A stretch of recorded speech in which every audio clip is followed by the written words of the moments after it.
Yo, what's up, y'all? It's Cone back here again tonight with another episode of After the Buzzer. There were a million NBA games tonight, and so I'm not going to get to every single detail from every one of them. I'm going to try and hit kind of the cool points in each game, but there are some games specifically I want to talk about, and also some performances that I really want to talk about.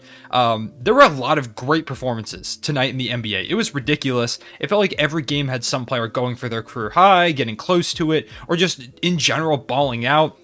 A lot of those guys were young players, a lot of which we're going to talk about in this video, but this video has to start with the Knicks-Celtics game. It has to, because this was one of the greatest opening games I've ever seen in my long time as an NBA fan. Obviously, have not been alive that long, so I can't say it's like the greatest ever, but it's certainly up there, because Mike Breen was saying so, and if Mike Breen is saying so, it's probably up there. It was ridiculous. It felt like a finals game. It felt like a Eastern Conference Finals game, since they're both in the East. It just felt like a playoff atmosphere on day one. It had Jaylen Brown go for 46 points, a career high. It had Evan Fournier, the revenge game for him going up against the Celtics, going off for 30 plus. Julius Randle went off for 35, 8, and 9. It was a ridiculous game, back and forth. It went to overtime on some crazy circumstances at the end where the Knicks, for some reason, went after Jaylen Brown first, hit a three from the logo. He was literally had his heel on the Knicks logo.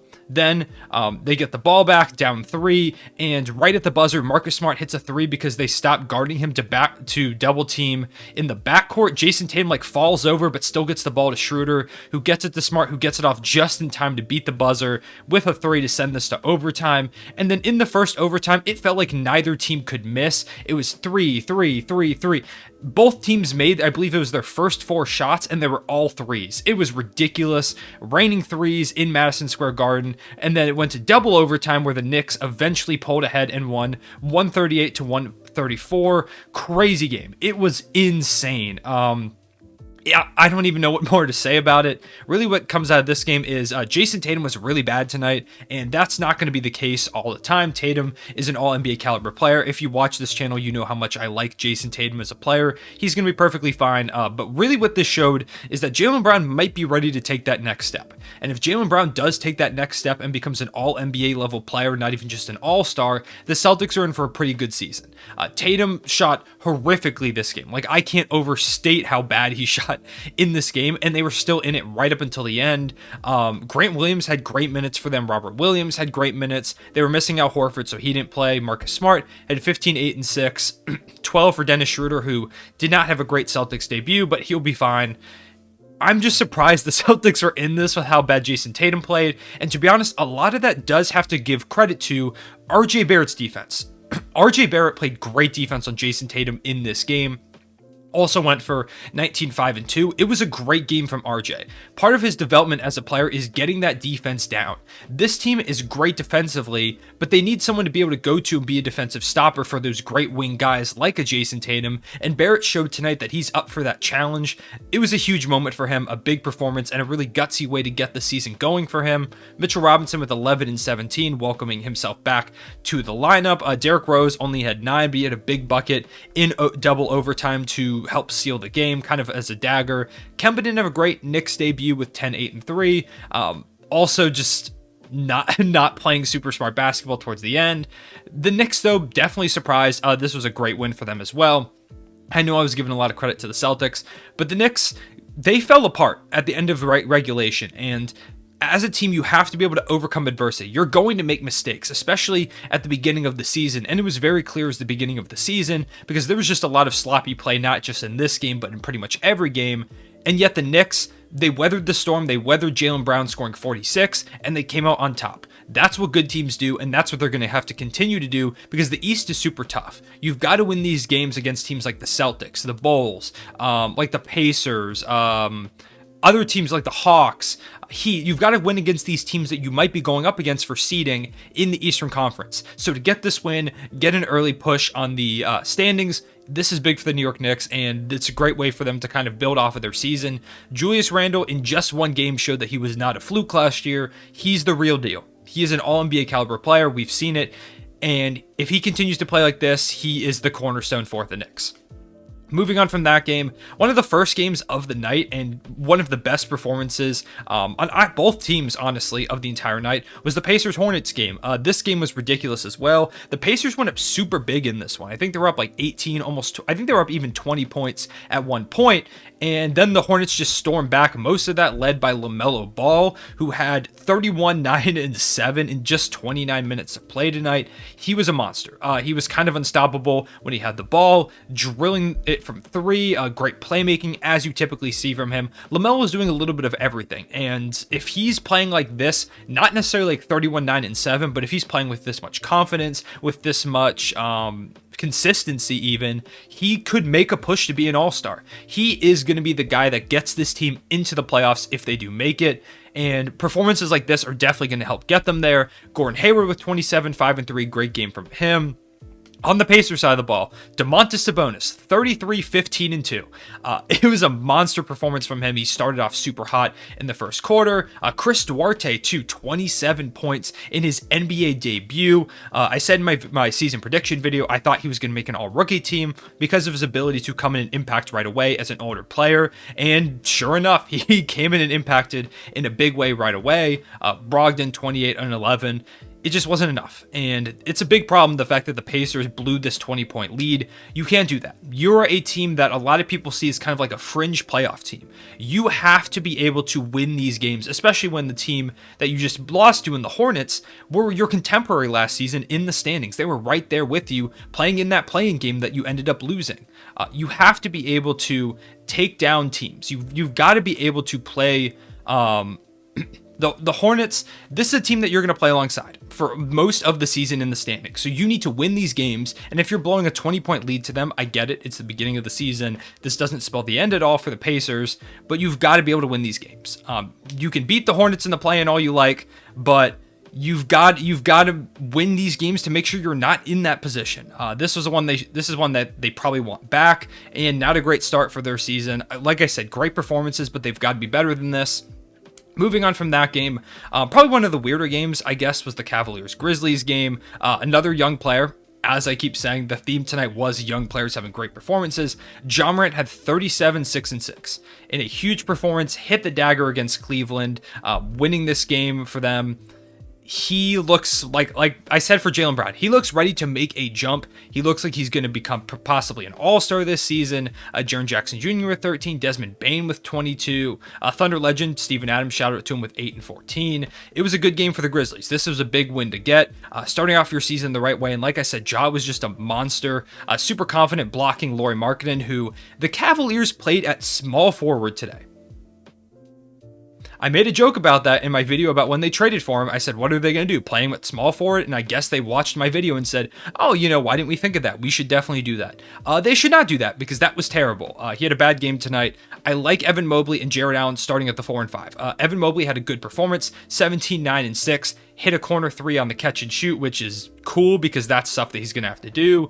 Jared Allen with 25, Garland with 13 and 12, 17 for Sexton, 12 and 10 for rookie Rubio, who had a great game. Isaac Okoro should be starting over Lauri Markkanen. It doesn't make sense to me, the fact that he wasn't starting. Why is Lauri starting? Have Lauri come off the bench, be a guy to score for you off the bench, because they just really didn't get a lot of bench points outside of like Jetty Osman, who did have 15. They scored 121. It's not like they couldn't score the basketball, but it doesn't make sense to me. You don't need him out there. You can put in a guy like Isaac Okoro who can be a 3-and-D guy, guard the perimeter. With Lauri Markkanen, he was getting blocked by Ja Morant. And credit to Ja Morant, that's a crazy block, but he's like 6 foot. You can't be having that. At your small forward position, you can't be having that. It's a weird experiment. We'll see if it works. I hate it. I think it's dumb. Moving on from that game, I'll talk quickly about the Thunder Jazz game because I am a Thunder fan. The Jazz are good and the Thunder are not good. Bad performance, just all around bad shooting. Shea with 18, 15 for Bazley, but no one really shot well in this team. I will say I love what I saw from Tre Mann and JRE, their ability to, especially Tre Mann, create shots for himself. JRE was hitting his shots. His shooting stroke is really smooth. He's got a very fundamental game. I think that's going to translate well to be a great role player, and I wouldn't be surprised if he started at center for us some games this season. again. Jordan Clarkson's a bucket, and Rudy Gobert murdered us. So that's pretty much all you need to know about the Thunder Jazz game. The tank is it's underway for the Thunder. Next, I'll talk about Kings Trailblazers. Really, what I want to talk about this one is how the Kings tried to throw this away at the end, and they didn't. Credit to them. This was a big win for them. But they've got to, the Kings need to stop doing this. They were up. They had this game locked away, basically. They were up 3, inbounding the ball. Tyrese Halliburton tripped, dropped it, gave it to Dame. He had a layup to make it a 1-point game. 2 free throws later, and Damian Lillard gets a pretty good look at a 3 to try and tie this up. He missed. He didn't hit a single 3 tonight. It was a bad game from Dame. The Blazers still can't guard anyone. This did not change over the offseason, despite that being their biggest need. But all in all, good win for the Kings. Harrison Barnes had a 30-piece. They were kind of just letting him shoot wide open threes. The Blazers need to be better defensively, and none of the moves they really made, like Larry Nance, good defender. I like it. But it just doesn't feel like they've changed their system at all from Terry Stotts to Chauncey Billups to play better defense. He said they were going to be more locked in on that end, and they got cooked. Like I said, first game of the season. But for both of these teams, Kings, stop trying to throw games. Trailblazers, try guarding people. Next, we had the Spurs Magic game. This was a massive blowout. Great game from Devin Vassell is what I'm going to say about this game, and pretty much nothing else. So we're going to move on to the Timberwolves Rockets game. I don't think I'm going to go through all these games, by the way. There were just some games that really I don't need to talk about. What I want to say about the Wolves-Rockets game is it was a rough debut for Jalen Green. He's going to be fine. It was just a rough debut. But what I really want to talk about is the Timberwolves, specifically Anthony Edwards, Karl-Anthony Towns, and D'Lo. I said in my season prediction video, they are going to be a play-in team. And they looked the part of one tonight. 18-point win over the Rockets. I know, it's the Rockets. They're not very good. But when you're a team that wants to make the playoffs, you have to blow out the bad teams. You can only play who's on your schedule, and they blew out a bad team tonight. 30-10 for Karl-Anthony Towns, 29-6-3 for Anthony Edwards, 22-3-7 in just 25 minutes for D'Angelo Russell. If their big three, people on Twitter were saying this isn't a big three. I don't care. They are 3 good players. I'm going to call them a big 3. These guys are the core of their franchise. And they did franchise-level things tonight. Anthony Edwards is going to be their scorer. Karl-Anthony Towns grab boards, hit shots. He's like their main franchise centerpiece. And D'Lo got to be that facilitator role and be consistent. A lot of times D'Lo on the Timberwolves has been kind of inconsistent. He's been very here and there. They just need a consistent, not even 20. If they could get low 20s to upper teens from him and 6 or 7 assists a night, that's perfect. Cat and D'Lo Cat and Anthony Edwards can carry the scoring load. They didn't even have a lot of production from their outside guys. The 4th highest score was 9 from Malik Beasley, 6 from Josh Okogie. Then you had 4 from Jaden McDaniels. These 3 guys were making things happen. And those 3 guys are why I think they can become a play-in team. They have the talent. Those 3 are great, great players. If they can stay healthy, if they can put it together, this Timberwolves team is going to be a lot better than most people give them credit for, and I think they showed a lot of that tonight. Just a great offensive team. For the Nuggets and Suns, Jokic did MVP things. It's what he does. The Suns really just didn't feel like they quite had the same energy as the Nuggets tonight. Nuggets were running a little bit more, hitting more shots, and of course, like I said, Jokic, a great performance. So just a big win for the Nuggets in the first game of the season for them. Sixers and Pelicans. The Pelicans were not good. They just weren't good. Shout out to Tyrese Maxey and Furkan Korkmaz. Both had big games for the Philadelphia 76ers. Joel Embiid didn't even have a great game. He didn't even play the 4th quarter because the Sixers bench was just running laps around the Pelican starters. The Pelicans have got to be better. There's no, I get the Sixers are a much better team, but there's no excuse to be getting destroyed by a team's bench when your starters are in. Bulls and Pistons. The Pistons made this super close, but Zach LaVine is a monster, refused to lose, and overall just carried them to a win. Finally, I think, God, there have been so many games tonight. Yes, the final game of the night was Wizards-Raptors, and this was Kyle Kuzma had 11 and 15 rebounds.